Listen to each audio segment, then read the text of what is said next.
Hello, everybody, and welcome to the China Tech Investor Podcast, powered by TechNode, seeking truth from facts when it comes to Chinese tech stocks and IPO.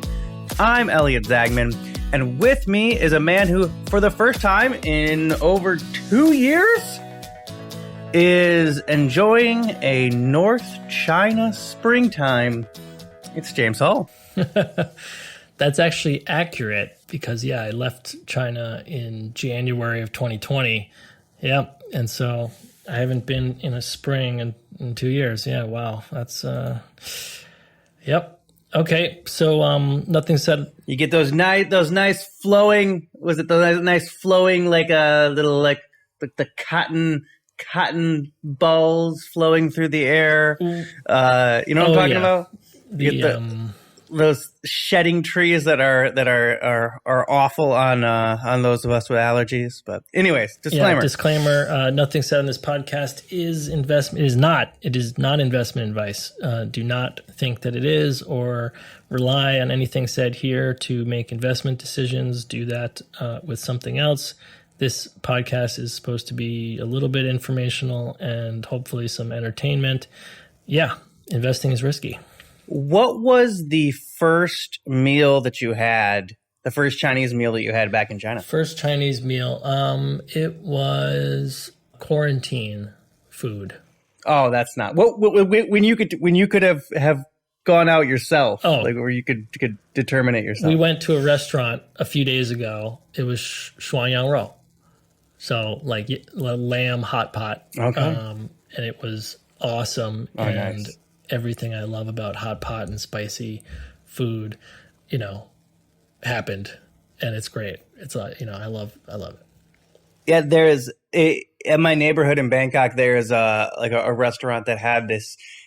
They're a brewery, but they had they offered like this like a Sichuan style chicken, and it's hard to get like kind of the mala like spicy balls, Yep. the spicy peppercorns, and they made them and they served them. I love those things. And then so I ordered them like 3 days in a row. But then I was reminded about how my gastrointestinal tract responds to that, and so I haven't gone back there for more of it because that is some punishment. Anyways, techno.com/newsletters for your daily dose of China tech. Yeah, so today we have Stuart Randall. Stuart is a chip expert and is a regular columnist for TechNode, and really is a go-to resource when it comes to semiconductors in China. He's director of operations at Intralink Shanghai, and we're going to talk about all things semiconductors in China with him. But first, we're going to go through. Let's just talk about a few of the happenings in the news. One thing that I think we've talked about this before, obviously, but it's really seeming to be the defining theme, I think, of China tech in 2021, and that's regulation. Right, the antitrust after the big crackdown on Alibaba and Ant and all the questions around Jack Ma. What we're also seeing is a series of other crackdowns on, we have an investigation on Meituan, an investigation into Tencent, and they're really kind of doing the rounds here. But you made an interesting observation the other day about how you've been following just the theme of data sharing and how much this seems to be kind of the central goals of the regulators during this whole crackdown. Yeah, so remember when we did our 2021 predictions, one of my predictions was that 2021 is the year China finally gets the data.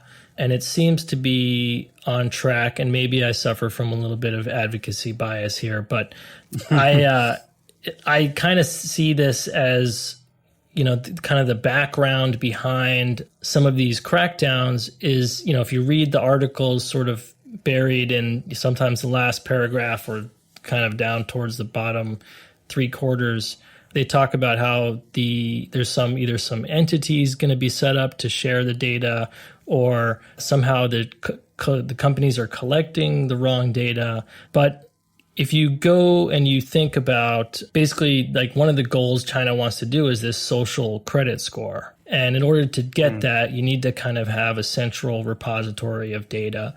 They also have the goal of creating better consumer credit analysis, credit reporting, and that's all tied in with the social credit score, obviously. But in order to get those credit reporting groups and companies to do better, they need access to this data that, Ant was holding, Tencent has some. I mean, all the financial fintech firms have their own kind of buckets, and some of them are bigger than others and more useful, but they don't want to share those. And that's kind of obvious because if you have a exclusive ownership of something like that data, it's an advantage. Now, if you have to share it, then your advantage moves from having access to the data to having to create an analysis advantage. It's kind of like how Reg FD changed the U.S. Equity markets. And so basically, I think this is all kind of going to happen at some point this year. And I think, you can see it in the headlines, you can read the articles about it, but it's there. We kind of lost the picture because like Jack Ma got up and said all this stuff. And then there was that crazy article about how Xi Jinping personally wanted to, made a decision to kind of hamper Ant's IPO. And I have no idea if this stuff is right or wrong, obviously, but I think behind the scenes, the thing that Ant doesn't want to give up, and the thing that just about every other group that's on the credit reporting side, including the banks aren't going to do the analysis themselves, right? They're going to rely on the credit reporting groups. They want it. And so there's kind of this, obviously it's a big trade-off. It's a big loss for Ant on the one hand, and a big potential gain for everybody else. So we see the battle on the front lines, but in the back, it's about this, I think. It definitely, and there's something I think that there is one leads to another, right?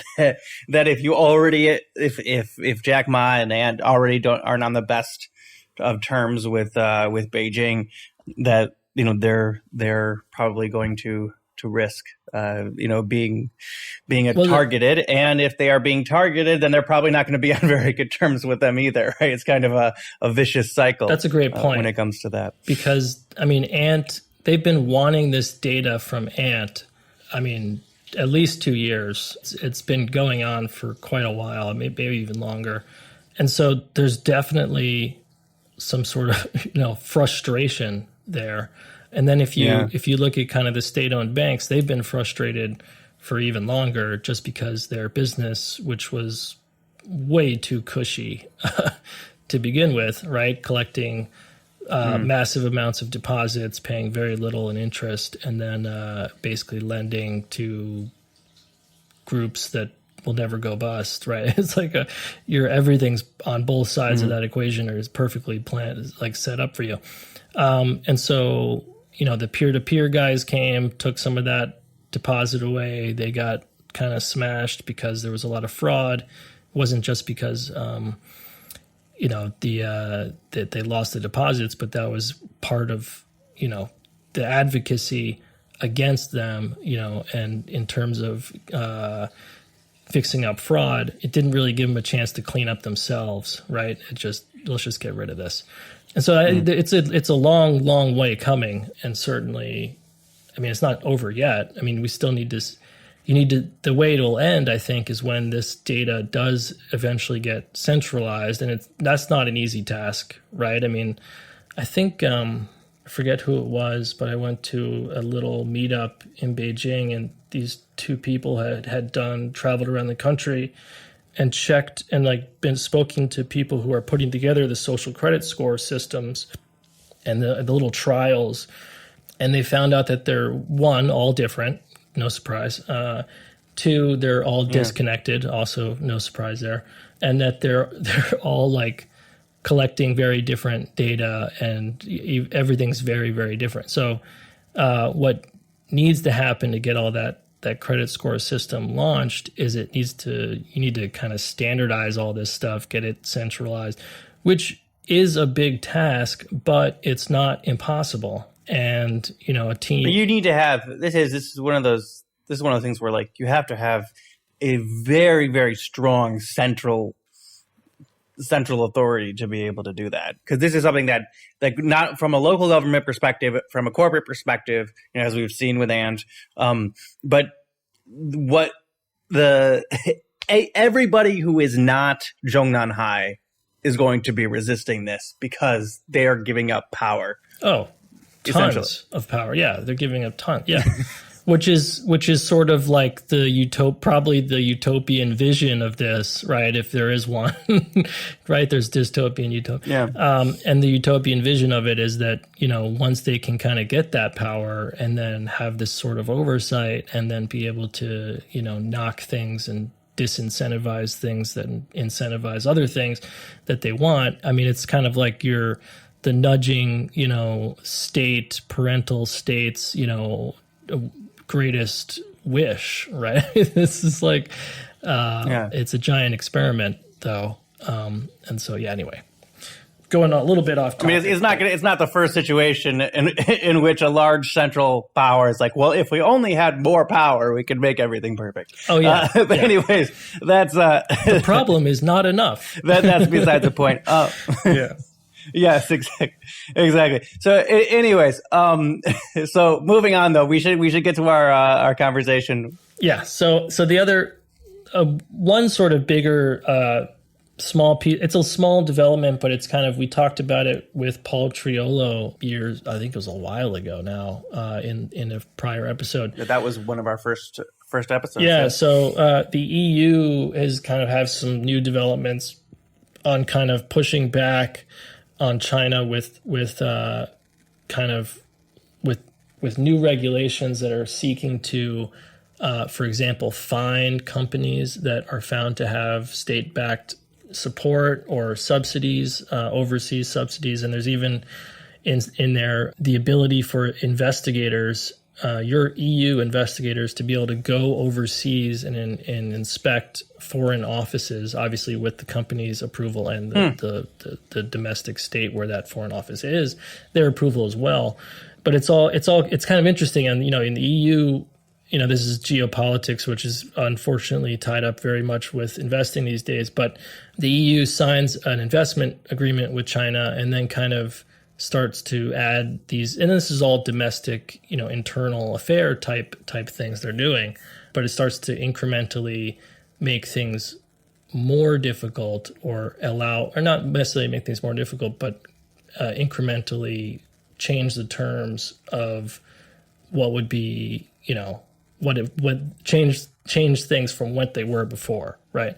So I think it's kind of like taking a page out of China's playbook, which is, very good at creating, signing, like agreeing to kind of bigger picture stuff. But then when the implementation comes, it's always, for some reason, a giant surprise to the foreign companies that, for example, like Vanguard seems to be like pulling back on their China plans because it was so hard for them to get licenses, and maybe their business model, it might be based on kind of China's up and down limit rules for their equity markets, but it seems like they're kind of pulling out a little bit.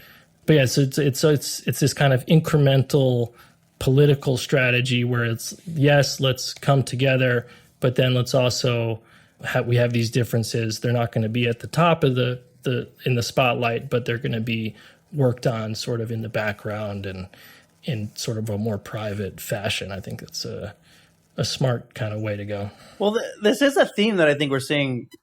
It's kind of been the accusation that's been hurled at the U.S. too. It's like, oh, well, the U.S., they advocate for free and open markets, and yet they are applying a lot more of these, kind of Chinese style tactics. But the way that I see it though is that it's kind of natural. It's kind of game theory, right? That if you have a large, player like that is, doing it that way, and it's a way that it is advantaging them and disadvantaging other players, that the other players are incentivized to apply something similar themselves, right? It's just it seems to be, and those tactics work. I mean, it's like China has been incredibly successful with these tactics. So, I mean, learning something from it is not necessarily a bad idea, but it does create, if you have these extreme ideological views, then there's a little bit of hypocrisy, holding two ideas in your head. Tons of hypocrisy. But let's face it, I mean, nobody's really perfect, and there's hypocrisy everywhere in the world, right? It's not like exactly surprise. But anyway. Anyways, that's kind of it on the big picture stuff. We're going to talk about another area that is heavily impacted by geopolitics with Stuart Randall, and that's China and their semiconductor push right now. So let's go on to our discussion with Stuart Randall.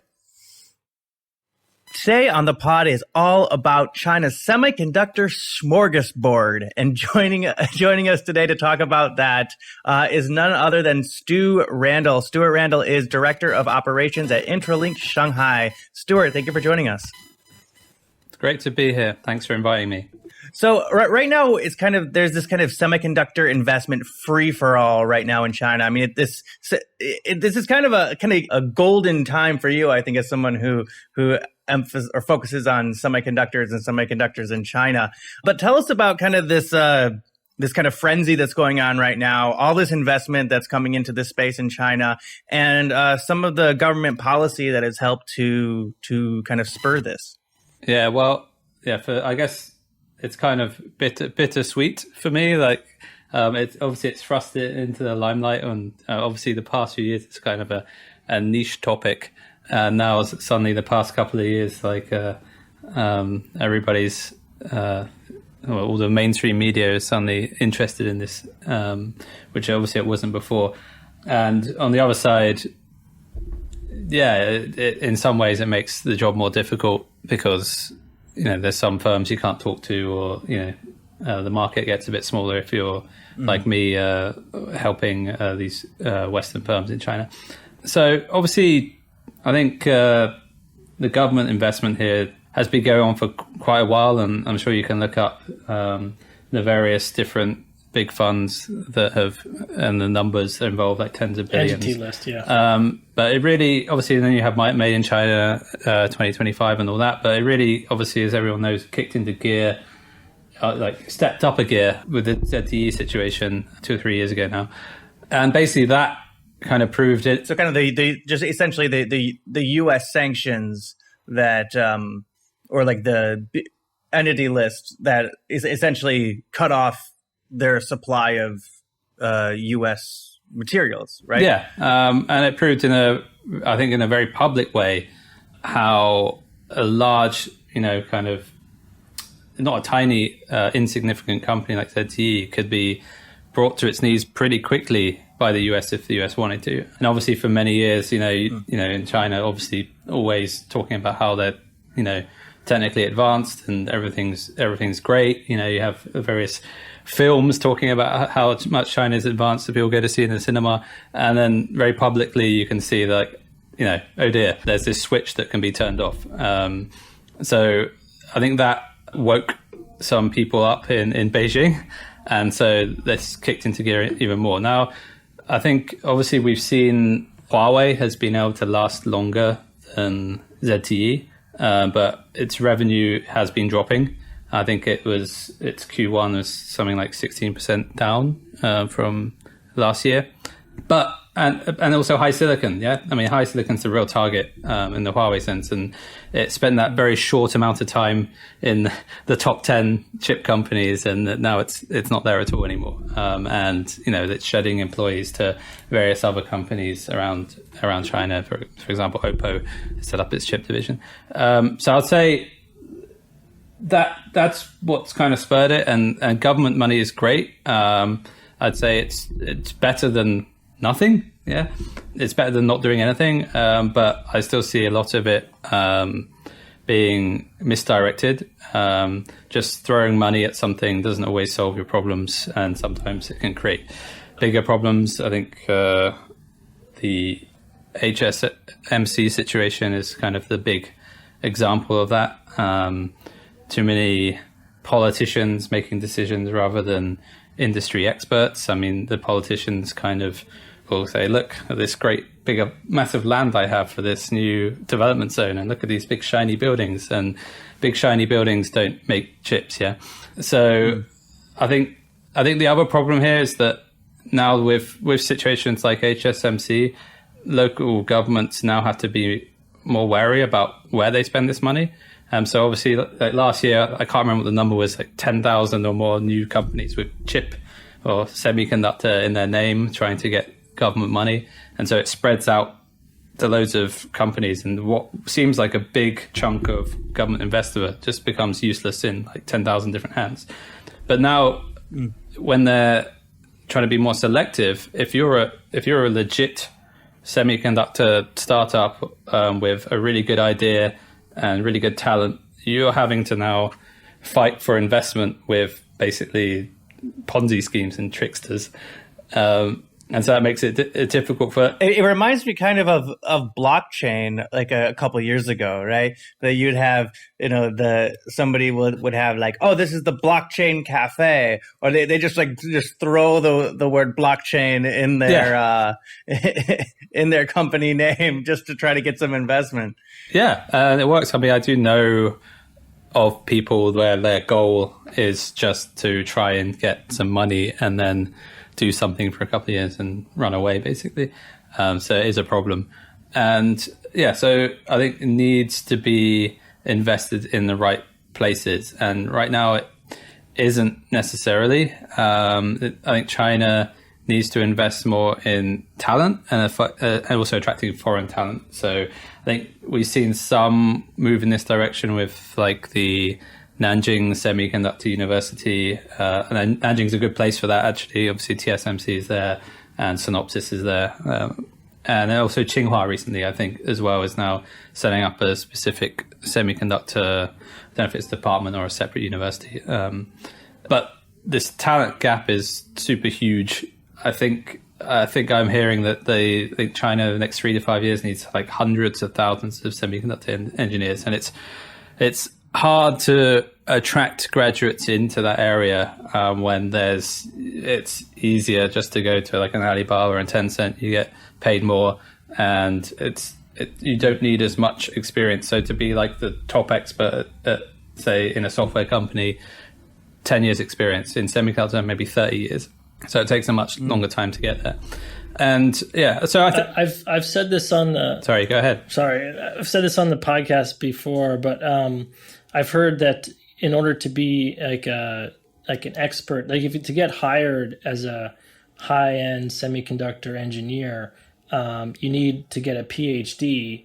At that point, you can be an intern, and like you start to work with people who basically figured out what your PhD was about 20 years ago, but it couldn't become public because it's privately knowledge for the company, and then you can kind of work your way up and become a higher level expert. Yeah. Does that sound about right? Yeah, I mean, and I certainly don't have a PhD, so please don't ask me to go into the details of how an ASML device works. But yeah, you're right. It's super difficult. I mean, I think like basically even just like the accuracy you need when you're manufacturing a wafer, like the purity needs to be like 99.9999 whatever, how many 9%, and it has to be super how do you say, super flat. So like even it can't be up and down more than like 2 atoms. That's how flat it has to be. So This is the kind of crazy technology that you have to develop, and it's not just I get a bunch of kids that learn C and then they can code a new application for me. It's something much more difficult than that. Yeah, I mean, I think it's not a Chabador type of business. But and it's no, it isn't. No, it's definitely not. And it's also I think half of just sorry. Go ahead. But it's something that I think is the strengths that we have seen in kind of China's digital economy over the last 5 to 10 years is so much of this like kind of lean startup sort of organization, right? Throw the spaghetti up against the wall, create, just A/B test everything and try to figure it out, right? And this is just a completely different logic, and a completely different kind of way of looking at research and development, and just it's can be so much less rewarding in the short term, and requires just so much more investment of time and energy and resources. But I'm not. I mean, maybe you guys will know better, but I'm not sure. Like every VC in China understands the difference when you're investing in a semicon startup or whatever, the latest social media app or whatever. It's different, yeah. It takes a lot longer to get to any kind of profit or revenue that is sizable, yeah. Just, I do want to ask you. I think. Go ahead. Well, no, I was just going to mention about the kind of self-sufficiency angle of this. Yeah, so tell us more about that. Yeah, so, well, I think a lot of the money that we're talking about has been going into, or most of it has been going into expanding capacity, because the targets, whatever it is, like 40% last year when it's still 15%, 70% in 4 years' time, it's not going to get there. I think what they're really talking about is just how many of the chips are manufactured in China rather than any other kind of self-sufficiency. But even in that sense, nowhere near it, and this money is mainly going to this capacity, and who's the end beneficiary of that? It's the equipment companies, and most of those top equipment companies are foreign. So a lot of this big fund money is just going into the hand of foreign equipment companies anyway. So it helps boost their R&D as well, so they can help them stay ahead of the local companies like SME, AMEC, or Nora. The HSMC thing, the thing that kind of struck me with that is that I think they did buy an ASML machine. Yeah, they did. Let's give a little context for our listeners about HSMC here. So first of all, for our listeners who might not be as deep into this, so what was the situation with HSMC? And then, so if you could summarize that for us. Well, it's quite a long story, but from the top of my head, I think it started maybe 2-3 years ago. There was this guy, I forget his name, Tao or something like that. Oh, I'm not sure if that was his real name. And he and a couple of other guys basically had zero semiconductor experience, but they're very good at tricking local governments into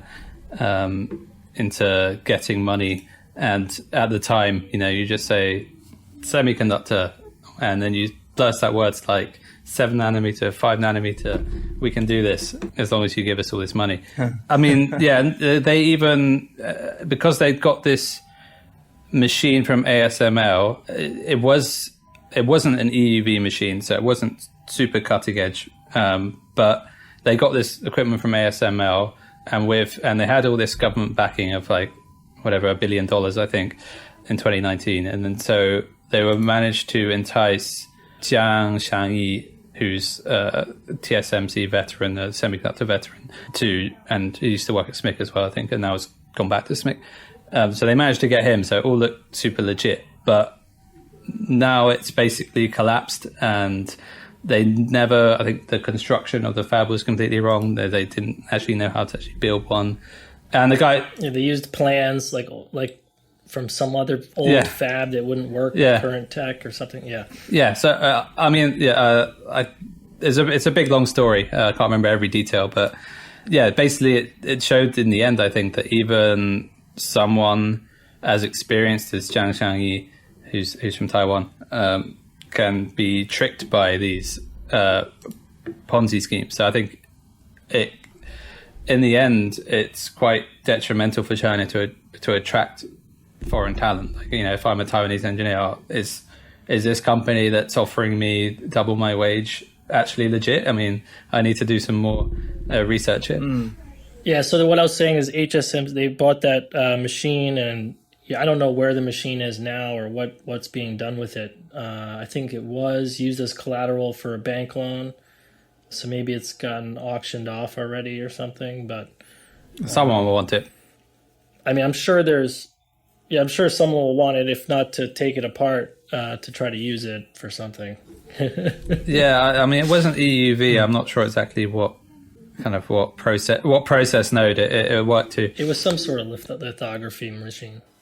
Well, what I'm interested in here is, I mean, so it's your job to essentially kind of scope out the semiconductor industry on the ground in China. So from the perspective of investors that might be, interested in some of these players, right? This isn't something like, these consumer facing companies that are much easier to get to know. This is something that's, really complicated. Obviously, what we saw with HSMC is that there can be a lot of fraud involved. So if you're trying to discern the contenders from the pretenders here, the HSMCs from the real deal, what are some of the kind of variables that you're looking for that set apart the firms that are the real deal?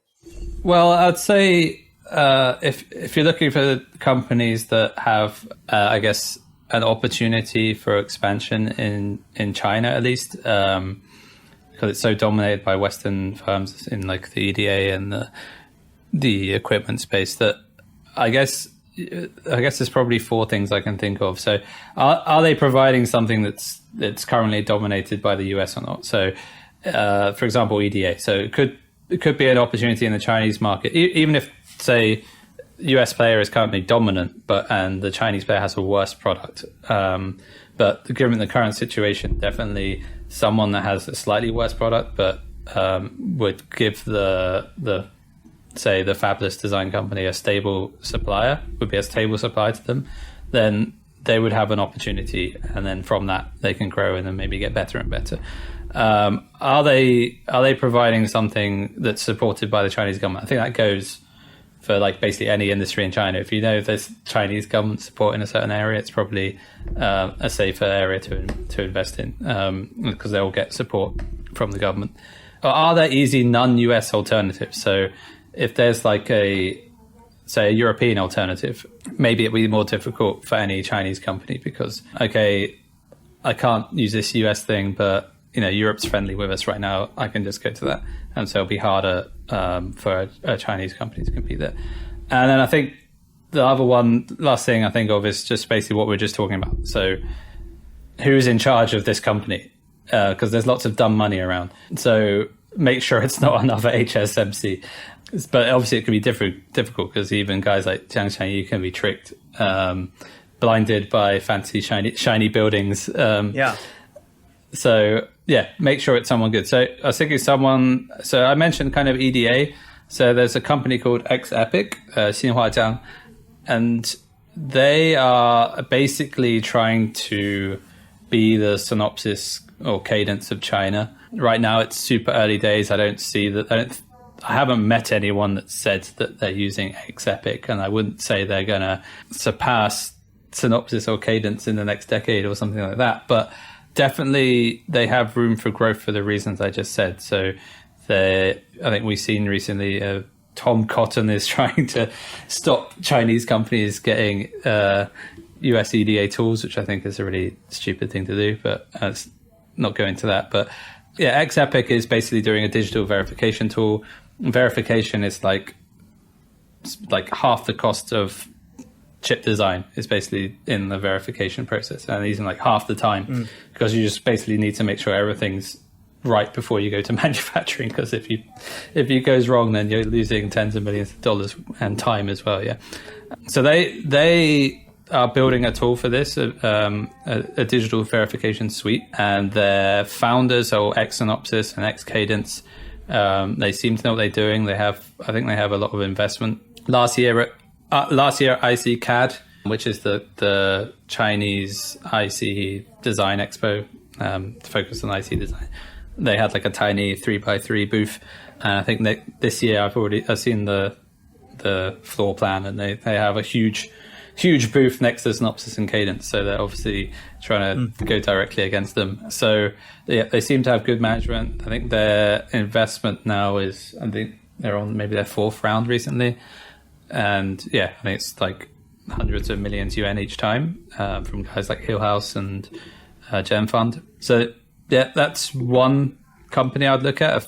There are a few others that aren't, again, I guess, household names. So any of the RISC-V core vendors. So You have Alibaba, Nucleus, and Star 5. Now, everybody knows Alibaba.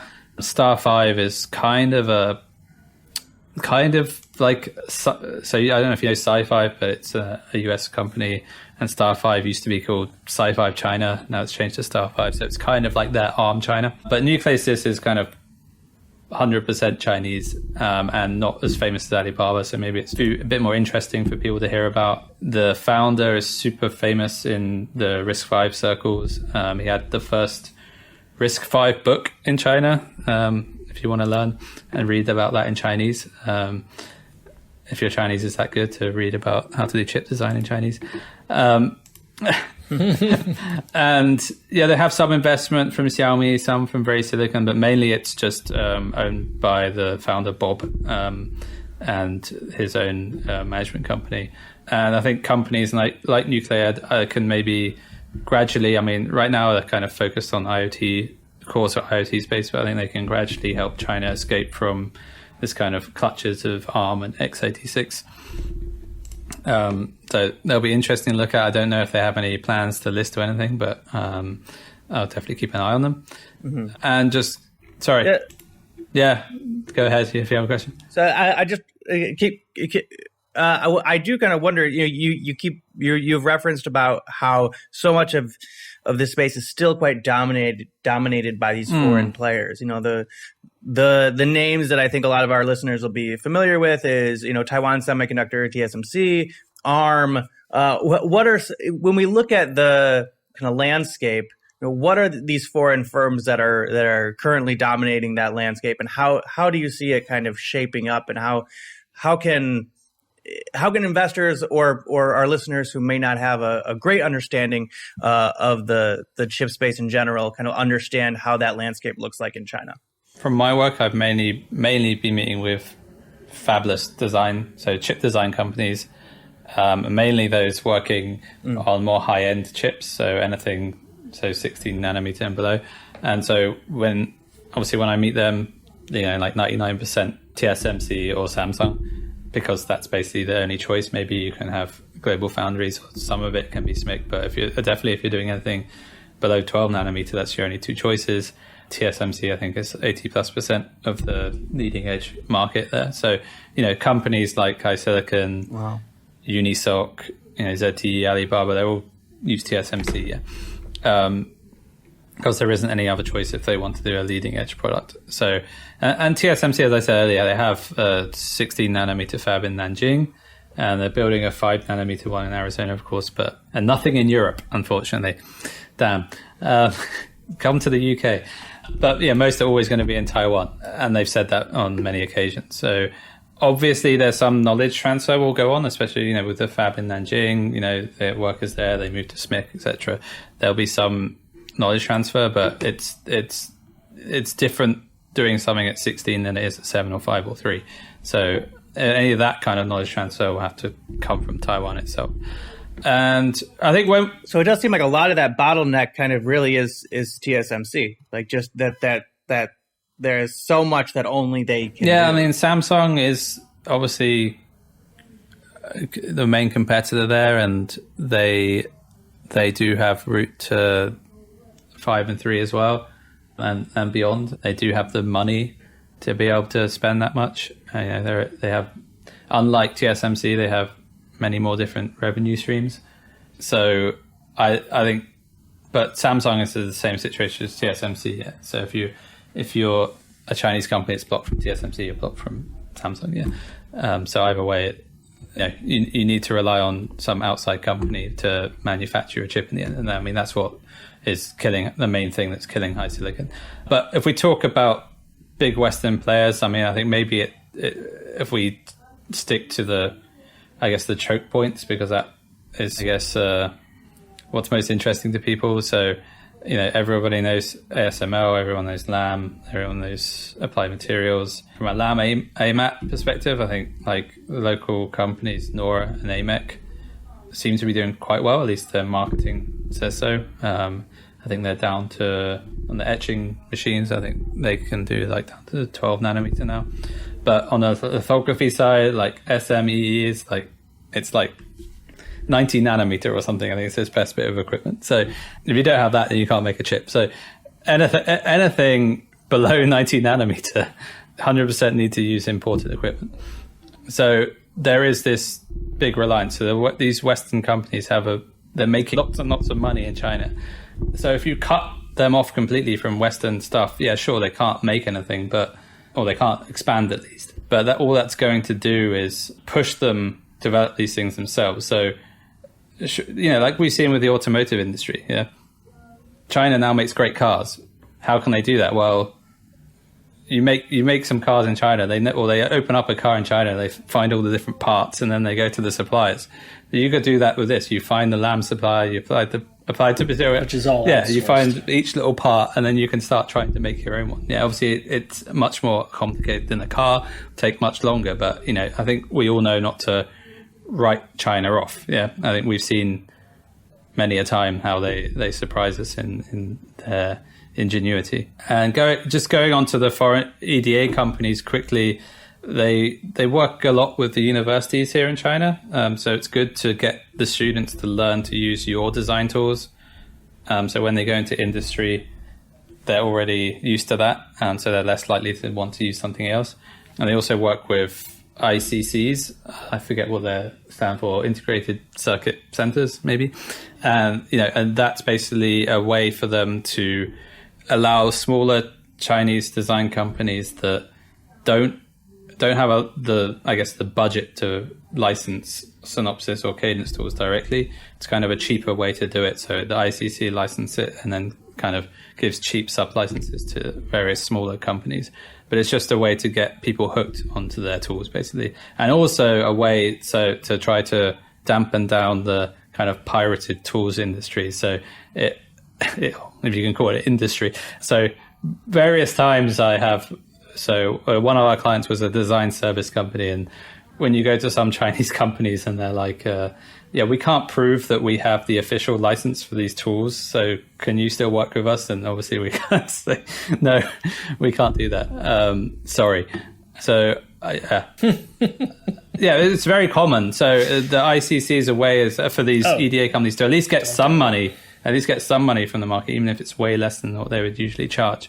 So all this, there's always a way to get hold of tools, even if companies are kind of officially blocked from using them.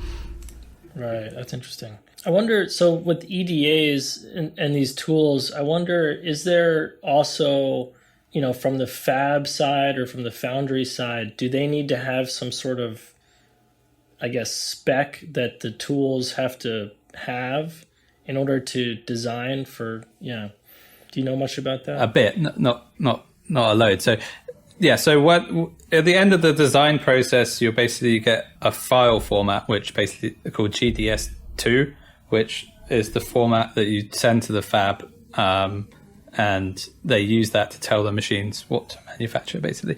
And so the guys like Synopsys and Cadence, they always they have a very close relationship with TSMC, Samsung, etc. So when they bring out a new process, say their latest 3 nanometer process, their tool is already ready to be able to integrate and be compatible with that new process and those new pieces of equipment to get that correct file, have the correct libraries, etc., to work. So that's one of the problems of someone like the company I mentioned earlier, Xepic, will have, is getting to the front of that queue to make sure their products will work with the latest processes when they come out.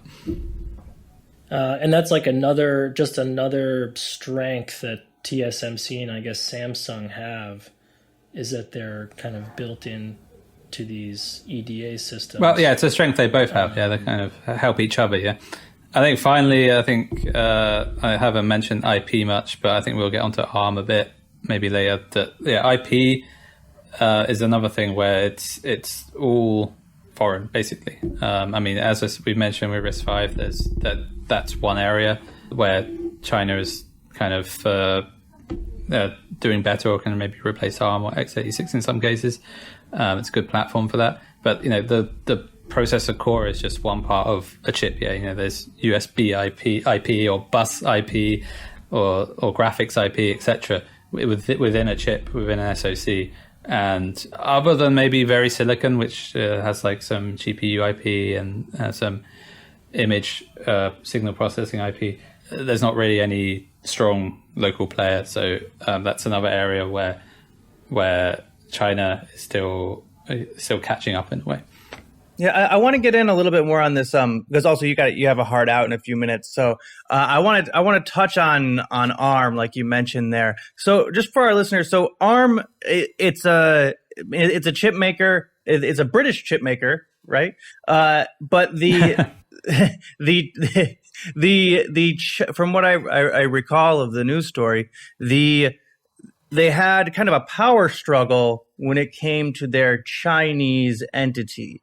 Can you tell us a little bit more about that and what it means for kind of for investors in the landscape of chip makers in China? Yeah, I mean, that was, I guess it's a bit like the HSMC story. It's another one of those like long, meandering political corporate stories that just seems to go on. I don't quite know where to start and what order it all went in, but I think like it was summer last year. ARM proper, so it's going to get confusing. ARM proper, so British ARM, tried to get rid of Alan Wu, who's the CEO of ARM China. So because he basically had his own investment fund, apparently allegedly, that was offering. He was basically offering, if you invest in my fund, then I'll give you discounts on ARM IP. And this was a conflict because one of the largest investments in ARM China was Hopal, or Hobel, I think is the Chinese name. Hopal, and they have their own like Hopal ARM Innovation Fund. So his own investment fund was competing with their own official ARM fund, and they didn't really like that. And so SoftBank said they wanted to get rid of him. ARM voted to get rid of him. Hopal wanted to get rid of him, and like ARM owns, I think 49, just under 50% of ARM China, and then Hopal owns a lot of the rest. So way over 50% of ownership voted to get rid of him, but somehow he still didn't go. He's still there now. I think ARM even like put in like 2 or 3 executives or temporary CEOs to replace him, and then Alan fired them. Yeah, and I mean, some he basically staged a coup. Yeah, and some are saying he's holding out for more money. And ARM is saying, I think recently, that he's actually going to go like this year, maybe in September, but it's taking longer because of COVID. And actually, I did see. It's like if somebody loses a presidential election, then doesn't leave the White House. It is essentially right. Well, that nearly happened. Yeah. There's a little detail that I just think is kind of important that a lot of people don't know about China. Yeah, and sure. I'll just try to do it quickly. I think Alan had the key thing in China and Chinese companies is the chops, the little stamps. And if you have those stamps, the little red stamps that you put on documents, the nuclear codes. Nobody. It's kind of like having the football case. Yeah. Nobody can do anything because if you don't have those chops on a document, you can't send it to MOFCOM and get it, officially approved. So if he has the chops and he's going to be fired from his own company, he can just not stamp them, and then they're not, they're never official. So it's a key thing that it makes it so actually firing a high level person in China is a lot more complicated. It is. I think I was at a semiconductor conference in Shanghai, I think late summer last year, and Alan did a speech there, and he had like a group of people around him when he was walking in and out. I wasn't sure if they were like his new bodyguard or protection that was around him, but I found that kind of interesting because I never seen him with that kind of entourage before. I think there's probably, I guess, 3 things that are kind of coming out of this. I mean, a lot of companies, they think that if they're doing China, they have to set up a local company, or it has to be a JV, something like this. But as you say, I think it really shows that you need to keep an eye on your local hire. You need to have some way to control the chops. Maybe use a service like ours. I think two. Yeah, I think two. Even I think obviously, I mean, Arm China kind of did it in a good way. I mean, they owned 49%. The other investors were, I think, all Beijing backed. I think Hobel's Beijing backed. But even in that situation, they still have this problem. So maybe it's showing that kind of, as far as Beijing is concerned, having control of China is maybe more important than showing that you have a good investment environment that will protect your investment, under rule of law. And I think the last thing is probably that is going to be quite, well, may come to fruition soon is the NVIDIA side of it. Obviously, SoftBank's selling ARM to NVIDIA, right? So it could be used in some kind of negotiation with NVIDIA. I mean, if I was Beijing personally, I wouldn't want the NVIDIA deal to go through. I don't know why they would want to, unless they're getting something from NVIDIA, some kind of agreement on ARM China, maybe, I don't know.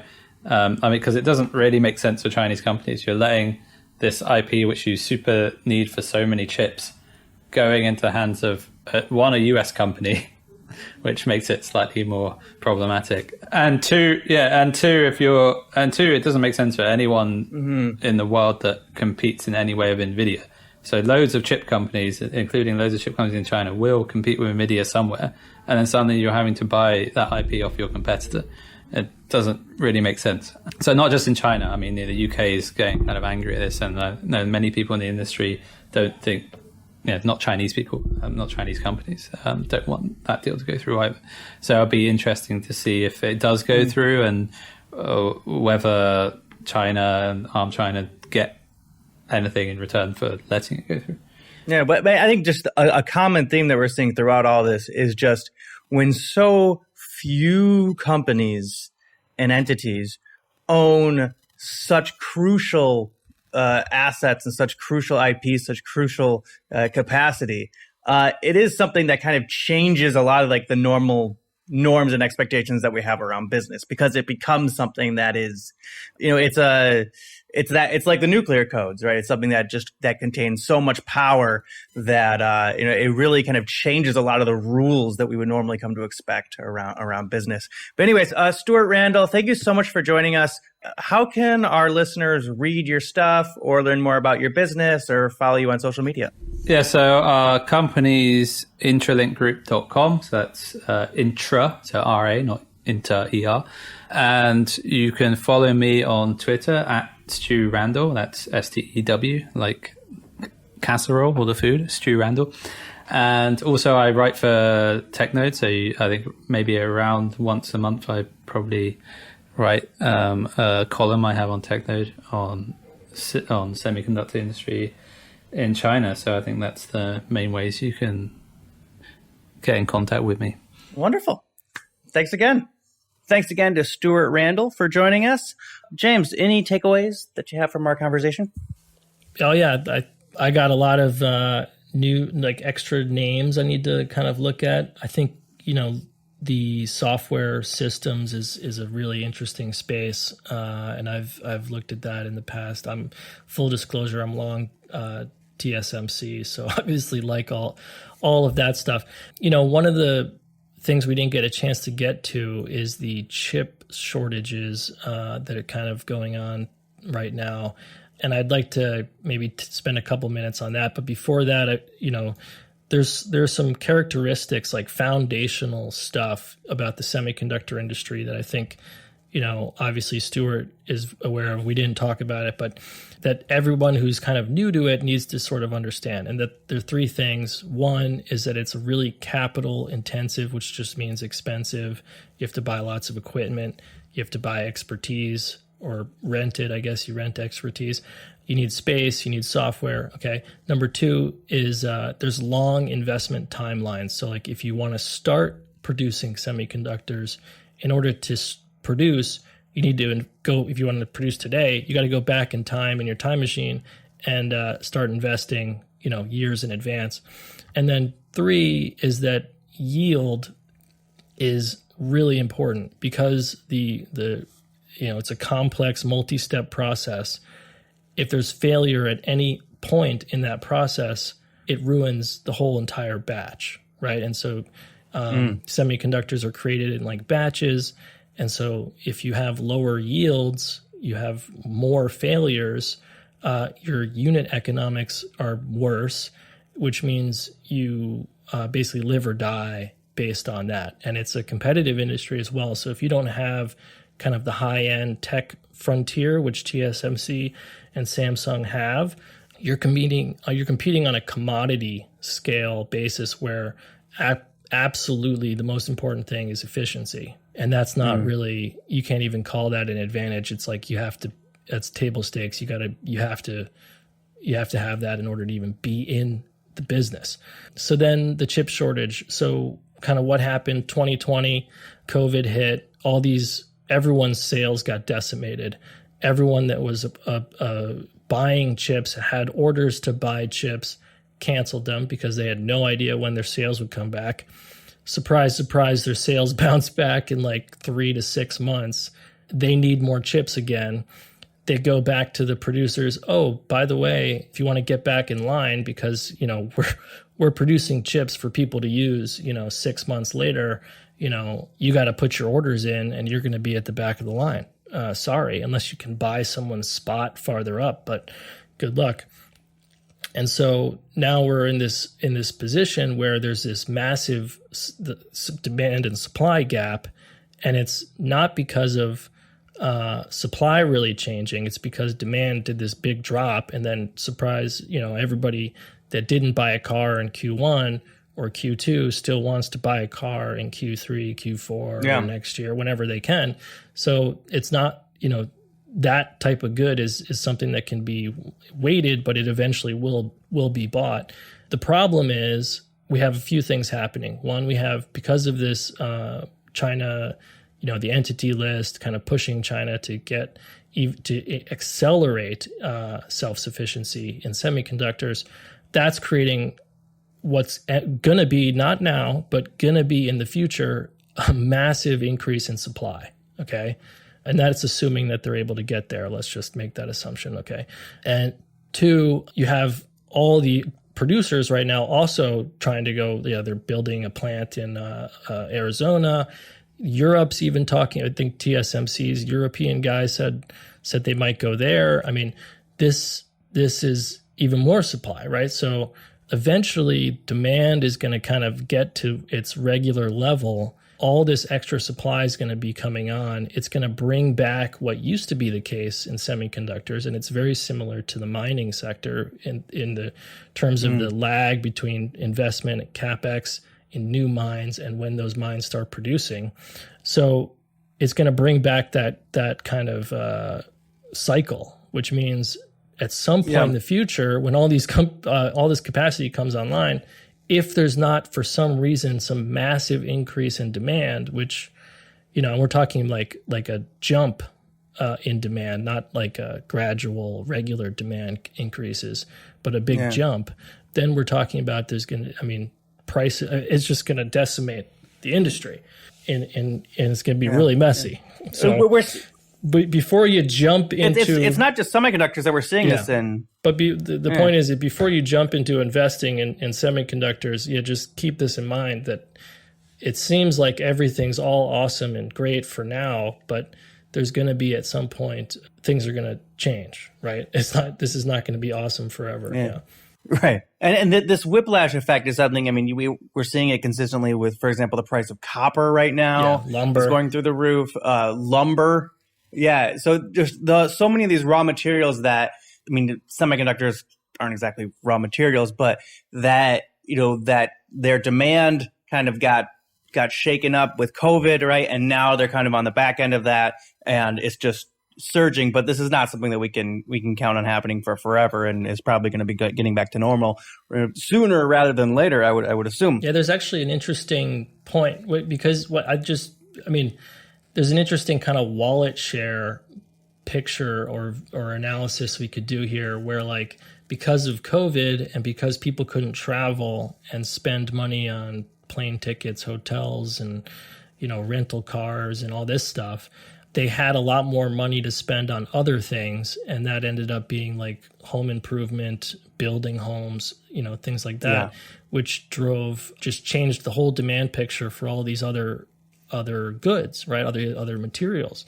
So you wonder if COVID isn't done, which I don't know. We look at the numbers in India and you kind of wonder there, but if when you're thinking about kind of the demand for all these things and how it's going to work out, you got to kind of look at the bigger picture, the wallet share, and if, kind of how it's going to impact kind of the whole economy. And if we do get travel back, if we do get, hotels and everything back to normal, that'll take away some of the disposable income, right? That's kind of found other places for now. Yeah. Just before we sign off, I kind of mentioned this a little bit in the talk with Stu, but it's really, I find it really interesting how semiconductors are kind of they run by almost the opposite dynamics of so many of these companies that we follow. In that, we talked about Pinduoduo, for example. Essentially, you've talked about how their property, plant, and equipment, is minuscule compared to their valuation, right? That they go from being this tiny startup to this massive $100+ billion company so quickly, without having to invest that much. And they invest in coupons and incentives and subsidies. Yeah, and marketing, right? Yeah. But it's something where it's really easy for these companies to grow really quickly, and also they can, as Mark Zuckerberg said, move fast and break things. And it's the semiconductor industry. It's like aviation or something like that, where you can't afford to move fast and break things, because if you break one thing, that's breaking the business. So, it runs by, in a lot of ways, the exact opposite logic of so much of the rest. Yeah, no, it's got physical constraints in like, by physical, I mean like the edge of, modern, like the bleeding edge of physics, right? Is they're dealing with materials science, physics, lithography, which is just like light, so they like basically a silicon board gets sprayed with some metals, and then light hits it in a certain pattern, and it creates like an oxide layer that then needs to be washed off. But there's that created like a small transistor connection. And then another layer gets put on, and another layer, and another layer, and all these different, and it's just that's creating the complex semiconductors. And then you have software that's used to design. You can look in with the software into the very small, crazy shapes of all these transistors, and that's basically what they're working with. And if there's one of those is off, you have like a broken section of it. I think Intel's system was able to like turn off sections, so they could have more failures, but they would just like, okay, this i7 chip has less failures than the i3, but it just can't. The i3 has more sections turned off. I'm probably completely wrong with that, but that's my understanding. Yeah, this isn't I could be completely blowing smoke here. But yeah, it's complicated. It's based in the physical world where things break. And if you break, the internet connection for some of your users, then you're going to have a bad impact, but it's not going to, you get it back on and you're back to normal. You break a batch, you haven't perfected your yield system yet. You can't A/B test your way to a semiconductor fab. I mean, it's just like you're not going to get there, ever. Yeah, it's not move fast and break things. It's move slowly, carefully, and be precise Listen to the experts. To the atomic level. Like just so astoundingly, you have to astoundingly precise. It's incredible. There's a video on YouTube of ASML's UEV lithography machine, and so they're dropping a ball of, I forget the metal, maybe it's mercury or something. They're shooting a laser into it, and then they have to go through this lens, but they found out that the lens, it doesn't get small enough. So they did a little test, and they put a small drop of water in the lens that was at like another lens on top of the lens to make it even smaller, like laser shot, so it could make the right, like a much smaller, nanometer type size light beam that could do the lithography step on the semiconductor. It's just like, this is Ant-Man shit. It's crazy. It's just like, yeah. Anyways, we need to get moving. But yeah, thanks again to Stu for coming on, Stuart Randall. And thanks again to everyone at TechNote for making this podcast possible. Yeah, please. Give us a nice positive review.